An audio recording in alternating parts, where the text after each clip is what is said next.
नमस्कार खबरां देश बुलेटिन च तुहाडा स्वागत। मैं रजनी। पहला पेश ने चोणवीआं खबरां। पंजाब विधान सभा चोणां लई 1304 उम्मीदवारां दी किस्मत ईवीएम विच बंद।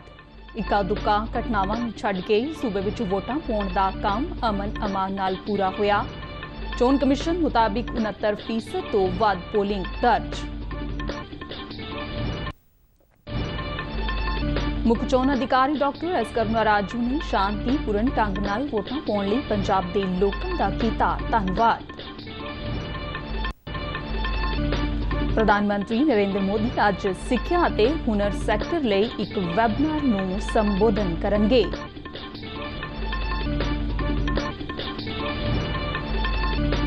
यूक्रेन विचों भारतीयां दी सुरक्षित वापसी लई एयर इंडिया ने 3 विशेष उड़ानां ऐलानियां।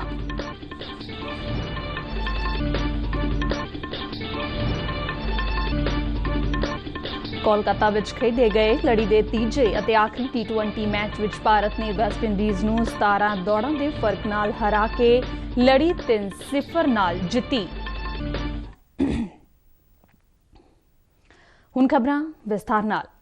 पंजाब असैंबली चोणां लई चोण मैदान च नितरे 1304 उम्मीदवारां दी किस्मत वोटरां ने इलैक्ट्रॉनिक वोटिंग मशीनां विच बंद कर दित्ती है। सूबे दे सारे 117 असैंबली हलकियां विच पोलिंग दा काम कल शाम 6 बजे इक्को गेड़ विच अमन अमान नाल मुकम्मल हो गया। चोण कमिशन दी वोटर टर्नआउट ऐप राहीं दिते गए आंकड़ियां मुताबिक शाम 5 बजे तक 69.65% तो वध पोलिंग दर्ज की गई। श्री मुक्तसर साहब विच सब तो वध 78.47%, मलेरकोटला विच 78.14% पोलिंग दर्ज की गई। साहिबजादा अजीत सिंह नगर विच सब तो घट 62.41% पोलिंग रिकॉर्ड हुई। जलंधर विच 64.29% अते अमृतसर विच 63.25% पोलिंग दर्ज हुई। इस वार तकरीबन सारे ही हलकियां विच बहुकोणी मुकाबले ने। इन्हां वोटां दी गिनती 10 मार्च नूं होवेगी। जिन्हां प्रमुख उम्मीदवारां दी किस्मत मशीनां विच बंद हुई है उन्हां विच मुख मंत्री चरणजीत सिंह चन्नी, बीजेपी दे सूबा प्रधान अश्वनी शर्मा, पंजाब लोक कांग्रेस दे प्रधान कैप्टन अमरिंदर सिंह, कांग्रेस दे सूबा प्रधान नवजोत सिंह सिद्धू, श्रोमणी अकाली दल दे सरप्रस्त प्रकाश सिंह बादल, श्रोमणी अकाली दल दे प्रधान सुखबीर सिंह बादल, आम आदमी पार्टी दे प्रधान भगवंत मान अते किसान नेता बलबीर सिंह राजेवाल शामिल ने। पंजाब दे सारे हलकियां विच वोटां नूं लैके उत्साह देखा गया। शाम तक कई वोटिंग केंद्रां ते वोटरां दियां लंबियां कतारां देखियां गईयां। नवे वोटरां दा स्वागत फुल्लां नाल कीता गया अते नाल ही इन्हां वोटरां नूं सर्टिफिकेट दिते गए। पोलिंग बूथां ते सैल्फी पॉइंट अते मास्कट शिरा लगाउण दा प्रबंध भी कीता गया।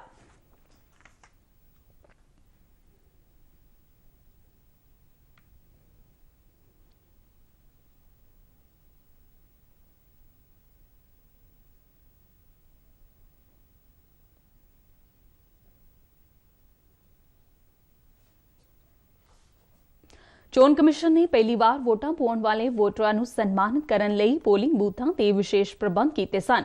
इस सन्मान पा के पहली बार वोट पाउण वाले वोटर बेहद उत्साहित दिखे।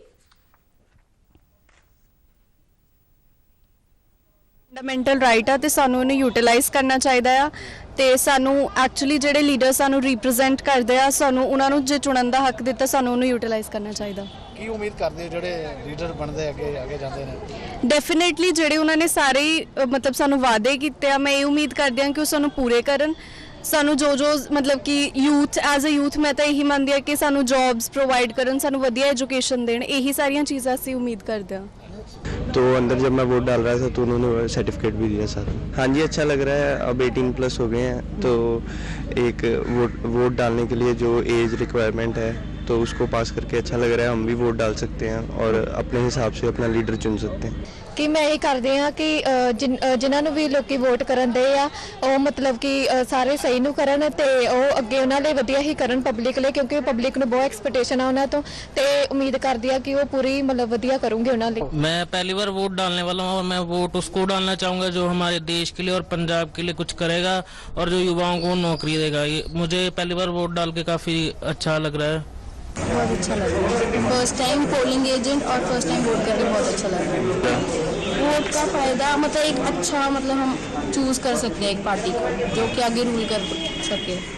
हाँ जी, इस बार मैं फर्स्ट टाइम वोट किए बहुत खुशी है। इस बार तो बहुत ज़्यादा मतलब कन्फ्यूजन भी सी कि वोट पावा किनू नहीं, बिकॉज सारे कह रहे थे कि ਅਸੀਂ ਆ ਕਰਾਂਗੇ बट सोच समझ के वोट पाई है मैं। Just hope for the best, let's just hope for a change this time. Thank you.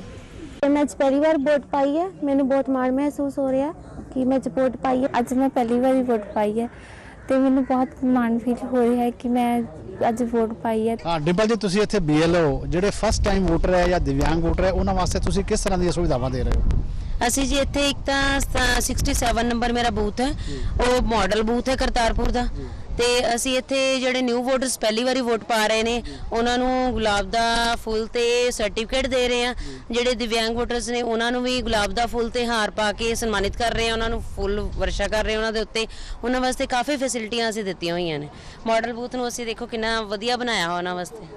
ਠੀਕ ਹੈ ਬੇਟਾ, ਕੀ ਨਾਮ ਤੁਹਾਡਾ? दिव्या जोशी। ਦਿਵਿਆ, ਤੁਸੀਂ ਪਹਿਲੀ ਵਾਰੀ ਵੋਟ ਪਾਇਆ ਹੈਗਾ, ਕੀ ਕਹਿਣਾ ਚਾਹੋਗੇ?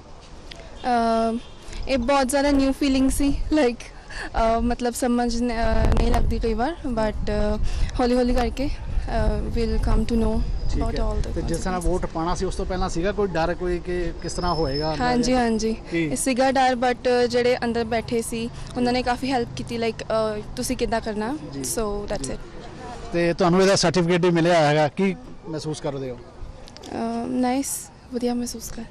मैं प्राची सूरी आज 19 साल के होके पहली वोट पाई आ ताकि साडे समाज का वधिया सोच सके। ਮੇਰਾ ਨਾਮ ਸੁਪ੍ਰੀਤ, ਮੈਂ ਤਰਨਤਾਰਨ ਹਲਕੇ ਤੋਂ ਅੱਜ ਵੋਟ ਪਾਉਣ ਆਈ ਹਾਂ ਇੱਥੇ। ਤੇ ਮੈਂ ਚਾਹੁੰਦੀ ਹਾਂ ਕਿ ਜੋ ਅੱਜ ਕੱਲ੍ਹ ਪੰਜਾਬ ਦੇ ਵਿੱਚ ਜਿਵੇਂ ਕਿ ਨਸ਼ਾ ਤੇ ਬੇਰੁਜ਼ਗਾਰੀ ਬਹੁਤ ਜ਼ਿਆਦਾ ਵੱਧ ਰਹੀ ਆ, ਮੈਂ ਚਾਹੁੰਦੀ ਕਿ ਜੋ ਵੀ ਕੋਈ ਨਵੀਂ ਸਰਕਾਰ ਆਵੇ ਉਹ ਇਸ ਮੁੱਦਿਆਂ ਨੂੰ ਹੱਲ ਕਰੇ, ਨਸ਼ਾ ਰੋਕੇ, ਔਰ ਜਿਹੜੇ ਬੱਚੇ, ਜਿਹੜੀ ਯੰਗ ਜਨਰੇਸ਼ਨ ਆ ਜਿਹੜੀ ਪੜ੍ਹੀ ਲਿਖੀ, ਜਿਨ੍ਹਾਂ ਨੂੰ ਅੱਜ ਕੱਲ੍ਹ ਜੌਬਸ ਨਹੀਂ ਮਿਲ ਰਹੀਆਂ ਗਵਰਨਮੈਂਟ, ਉਹਨਾਂ ਨੂੰ ਜੌਬਸ ਦਿੱਤੀਆਂ ਜਾਣ। ਗੁਰਦਾਸਪੁਰ ਜ਼ਿਲ੍ਹੇ ਦੇ ਦੀਨਾਨਗਰ ਹਲਕੇ ਦੇ ਪਿੰਡ ਰਾਮਨਗਰ ਦੀ ਪੋਲਿੰਗ ਬੂਥ ਤੇ ਕਾਂਗਰਸ ਅਤੇ ਆਮ ਆਦਮੀ ਪਾਰਟੀ ਦੇ ਵਰਕਰਾਂ ਵਿਚਾਲੇ ਝੜਪ ਹੋਈ।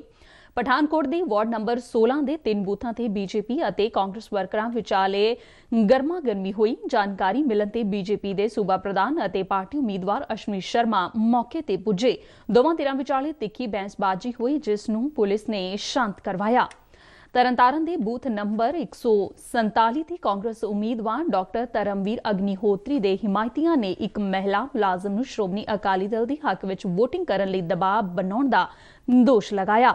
ਇਸ ਮਹਿਲਾ ਦੀ ਡਿਊਟੀ ਇਸ ਬੂਥ ਦੇ ਬਾਹਰ ਮਾਸਕ ਵੰਡਣ ਅਤੇ ਸੈਨੀਟਾਈਜ਼ਰ ਕਰਨ ਦੀ ਲਗਾਈ ਗਈ ਸੀ। ਉਸ ਮਹਿਲਾ ਨੇ ਮੰਨਿਆ ਕਿ ਉਹ ਸ਼੍ਰੋਮਣੀ ਅਕਾਲੀ ਦਲ ਦੀ ਹਿਮਾਇਤੀ ਹੈ। ਇਸ ਬਾਰੇ ਕਾਂਗਰਸ ਉਮੀਦਵਾਰ ਨੇ ਚੋਣ ਅਧਿਕਾਰੀ ਨੂੰ ਸ਼ਿਕਾਇਤ ਕੀਤੀ। ਬਠਿੰਡਾ ਦੀ ਨਰਵਾਣਾ ਰੋਡ ਤੇ ਅਕਾਲੀ ਦਲ ਅਤੇ ਕਾਂਗਰਸ ਹਿਮਾਇਤੀਆਂ ਵਿਚਾਲੇ ਹੋਈ ਝੜਪ ਦੌਰਾਨ ਗੋਲੀ ਚਲਾਈ ਗਈ, ਪਰ ਇਸ ਨਾਲ ਕੋਈ ਜਾਨੀ ਨੁਕਸਾਨ ਨਹੀਂ ਹੋਇਆ। ਇਸ ਤੋਂ ਇਲਾਵਾ ਜ਼ਿਲ੍ਹੇ ਵਿੱਚ ਕੁਝ ਹੋਰ ਥਾਵਾਂ ਤੇ ਵੀ ਛੋਟੇ-ਮੋਟੇ ਲੜਾਈ ਝਗੜੇ ਦੀਆਂ ਘਟਨਾਵਾਂ ਸਾਹਮਣੇ ਆਈਆਂ। ਪੰਜਾਬ ਦੇ ਮੁੱਖ ਚੋਣ ਅਧਿਕਾਰੀ ਡਾਕਟਰ ਐਸ ਕਰਨਾ ਰਾਜੂ ਨੇ ਅਮਨ ਅਮਾਨ ਨਾਲ ਵੋਟਾਂ ਪਵਾਉਣ ਲਈ ਪੰਜਾਬ ਦੇ ਲੋਕਾਂ ਦਾ ਧੰਨਵਾਦ ਕੀਤਾ। ਉਨ੍ਹਾਂ ਕਿਹਾ ਕਿ ਵੋਟਾਂ ਵਿੱਚ ਵੱਧ ਚੜ੍ਹ ਕੇ ਹਿੱਸਾ ਪਾ ਕੇ ਸੂਬੇ ਦੇ ਲੋਕਾਂ ਨੇ ਇੱਕ ਵਧੀਆ ਮਿਸਾਲ ਕਾਇਮ ਕੀਤੀ ਹੈ। ਮੁੱਖ ਚੋਣ ਅਧਿਕਾਰੀ ਨੇ ਕਿਹਾ ਕਿ ਸ਼ਾਂਤੀਪੂਰਨ ਚੋਣਾਂ ਨੂੰ ਪਾਰਦਰਸ਼ੀ ਅਤੇ ਨਿਰਪੱਖ ਢੰਗ ਨਾਲ ਯਕੀਨੀ ਬਣਾਉਣ ਵੱਲ ਚੋਣ ਕਮਿਸ਼ਨ ਦਾ ਧਿਆਨ ਕੇਂਦਰਿਤ ਸੀ। ਮੁੱਖ ਚੋਣ ਅਧਿਕਾਰੀ ਨੇ ਦੱਸਿਆ ਕਿ ਸਵੇਰ ਵੇਲੇ ਮੋਕਪੋਲ ਦੌਰਾਨ 146 ਬੈਲਟ ਯੂਨਿਟ, 152 ਕੰਟਰੋਲ ਯੂਨਿਟ ਅਤੇ 433 ਵੀਵੀਪੈਟ ਮਸ਼ੀਨਾਂ ਨੂੰ ਬਦਲਿਆ ਗਿਆ, ਜਦਕਿ ਮਤਦਾਨ ਦੌਰਾਨ 72 ਬੈਲਟ ਯੂਨਿਟ, 64 ਕੰਟਰੋਲ ਯੂਨਿਟ ਅਤੇ 649 ਵੀਵੀਪੈਟ ਦੀ ਬਦਲੀ ਕੀਤੀ ਗਈ। ਚੋਣ ਅਧਿਕਾਰੀ ਨੇ ਦੱਸਿਆ ਕਿ 196 ਮਹਿਲਾ ਪੋਲਿੰਗ ਸਟੇਸ਼ਨਾਂ ਤੇ ਵੋਟਰਾਂ ਦੀ ਗਿਣਤੀ ਦੇਖਣ ਨੂੰ ਮਿਲੀ। ਉਨ੍ਹਾਂ ਦੱਸਿਆ ਕਿ ਇਸ ਚੋਣ ਦੀ ਮੁੱਖ ਵਿਸ਼ੇਸ਼ਤਾ 65 ਜਨਰਲ ਅਬਜ਼ਰਵਰ, 29 ਪੁਲਿਸ ਅਬਜ਼ਰਵਰ ਅਤੇ 50 ਖਰਚਾ ਅਬਜ਼ਰਵਰ ਤੋਂ ਇਲਾਵਾ 8784 ਮਾਈਕਰੋ ਅਬਜ਼ਰਵਰਾਂ ਦੀ ਤੈਨਾਤੀ ਸੀ। ਇਸ ਦੌਰਾਨ ਵੋਟਾਂ ਦਾ ਕੰਮ ਮੁਕੰਮਲ ਹੋਣ ਤੋਂ ਬਾਅਦ ਇਲੈਕਟ੍ਰੋਨਿਕ ਵੋਟਿੰਗ ਮਸ਼ੀਨਾਂ ਨੂੰ ਚੋਣ ਕਮਿਸ਼ਨ ਵੱਲੋਂ ਬਣਾਏ ਗਏ ਸਟਰੋਂਗ ਰੂਮਾਂ ਵਿੱਚ ਕਰੜੇ ਸੁਰੱਖਿਆ ਪ੍ਰਬੰਧਾਂ ਹੇਠ ਰੱਖ ਦਿੱਤਾ ਗਿਆ ਹੈ। ਚੋਣ ਕਮਿਸ਼ਨ ਵੱਲੋਂ ਵੱਖ-ਵੱਖ ਵਿਧਾਨ ਸਭਾ ਹਲਕਿਆਂ ਦੇ ਮਿੱਥੇ ਇਲਾਕਿਆਂ ਵਿੱਚ ਸਟਰੋਂਗ ਰੂਮ ਬਣਾਏ ਗਏ ਨੇ। ਸਟਰੋਂਗ ਰੂਮਾਂ ਦੀ ਰਖਵਾਲੀ ਲਈ ਪੰਜਾਬ ਪੁਲਿਸ ਦੇ ਨਾਲ ਨੀਮ ਫੌਜੀ ਬਲਾਂ ਨੂੰ ਤੈਨਾਤ ਕੀਤਾ ਗਿਆ ਹੈ। ਸਾਰੇ ਸਟਰੋਂਗ ਰੂਮਾਂ ਨੂੰ CCTV ਦੀ ਨਿਗਰਾਨੀ ਹੇਠ ਰੱਖਿਆ ਗਿਆ ਹੈ। ਪੰਜਾਬ ਵਿਧਾਨ ਸਭਾ ਲਈ ਪੁਆਈਆਂ ਗਈਆਂ ਵੋਟਾਂ ਦੌਰਾਨ ਡਿਊਟੀ ਨਿਭਾਉਣ ਵਾਲੇ ਚੋਣ ਅਮਲੇ ਨੂੰ ਅੱਜ ਛੁੱਟੀ ਦਿੱਤੀ ਗਈ ਹੈ। ਸੂਬੇ ਦੇ ਮੁੱਖ ਚੋਣ ਅਧਿਕਾਰੀ ਡਾਕਟਰ ਐਸ ਕਰੁਣਾ ਰਾਜੂ ਨੇ ਪੰਜਾਬ ਸਰਕਾਰ ਨੂੰ ਚੋਣ ਡਿਊਟੀ ਵਿੱਚ ਲੱਗੇ ਕਰਮਚਾਰੀਆਂ ਨੂੰ ਆਰਾਮ ਦੇਣ ਲਈ ਛੁੱਟੀ ਦੇਣ ਦੀ ਸਿਫਾਰਿਸ਼ ਕੀਤੀ ਸੀ। ਪੰਜਾਬ ਸਰਕਾਰ ਨੇ ਸਿਫਾਰਿਸ਼ ਨੂੰ ਮੰਨਦਿਆਂ ਕਿਹਾ ਕਿ ਬੀਤੇ ਦਿਨ ਚੋਣ ਡਿਊਟੀ ਤੇ ਲੰਬਾ ਸਮਾਂ ਤੈਨਾਤ ਰਹਿਣ ਵਾਲੇ ਅਮਲੇ ਨੂੰ ਸਰਕਾਰੀ ਦਫ਼ਤਰਾਂ ਵਿੱਚ ਆਉਣ ਤੋਂ ਛੋਟ ਦਿੱਤੀ ਗਈ ਹੈ। उत्तर प्रदेश ਵਿੱਚ ਤੀਜੇ ਗੇੜ ਦੀਆਂ ਵਿਧਾਨ ਸਭਾ ਚੋਣਾਂ ਲਈ 59 ਸੀਟਾਂ ਤੇ ਪੋਲਿੰਗ ਦੌਰਾਨ 61.6% VOTING ਦਰਜ ਕੀਤੀ ਗਈ। यूपी ਵਿੱਚ ਤੀਜੇ ਗੇੜ ਲਈ ਕੁੱਲ 627 ਉਮੀਦਵਾਰ ਚੋਣ ਮੈਦਾਨ ਵਿੱਚ ਨੇ। ਤੀਜੇ ਗੇੜ ਲਈ 2 ਕਰੋੜ 15 ਲੱਖ ਤੋਂ ਵੱਧ ਲੋਕਾਂ ਨੇ ਵੋਟ ਦੇ ਅਧਿਕਾਰ ਦੀ ਵਰਤੋਂ ਕੀਤੀ। ਇਸ ਗੇੜ ਤਹਿਤ ਸਮਾਜਵਾਦੀ ਪਾਰਟੀ ਦੇ ਪ੍ਰਧਾਨ ਅਖਿਲੇਸ਼ ਯਾਦਵ ਸਣੇ ਕਈ ਦਿੱਗਜ ਨੇਤਾਵਾਂ ਦੀ ਕਿਸਮਤ ਵੀ EVM ਵਿੱਚ ਬੰਦ ਹੋ ਗਈ ਹੈ। ਇਸੇ ਦੌਰਾਨ ਨਿਯਮਾਂ ਦੀ ਉਲੰਘਣਾ ਦੇ ਮਾਮਲੇ ਵਿੱਚ ਕਾਨਪੁਰ ਦੇ ਮੇਅਰ ਪ੍ਰਮਿਲਾ ਪਾਂਡੇ ਖਿਲਾਫ FRI दर्ज की गई। चोन कमिशन मुताबिक इटा दे अलीगंज मल्हारा विधान सभा हल्के विच फर्जी वोटां पाउण दे मामले विच 10 व्यक्तियों नूं गिरफ्तार किया गया। इस दौरान कई थाई सियासी पार्टियां ते समर्थकां दरमियान झड़पां भी होईयां। चोन कमिशन ने कोविड-19 मामलों में गिरावट तो बाद चोणां लई स्टार प्रचारकों की वध तो वध गिनती तुरंत प्रभाव नाल बहाल कर दी गई है। कमिशन वालों जारी बयान मुताबिक कोविड-19 के केसां विच कमी ते केंद्र अते सूबा सरकारां वालों पाबंदियां विच ढिल दे मद्देनज़र यह फैसला लिया गया है। कमिशन ने कहा है कि हुण स्टार प्रचारकों की गिनती मानता प्राप्त कौमी अते सूबा पद्धरी सियासी पार्टियां लई 40 ते होरनां मानता प्राप्त सियासी पार्टियां लई 20 होवेगी। कमिशन मुताबिक सियासी पार्टियां स्टार प्रचारकों की सूची 7 दिनां दे अंदर जमा करवा सकते हैं।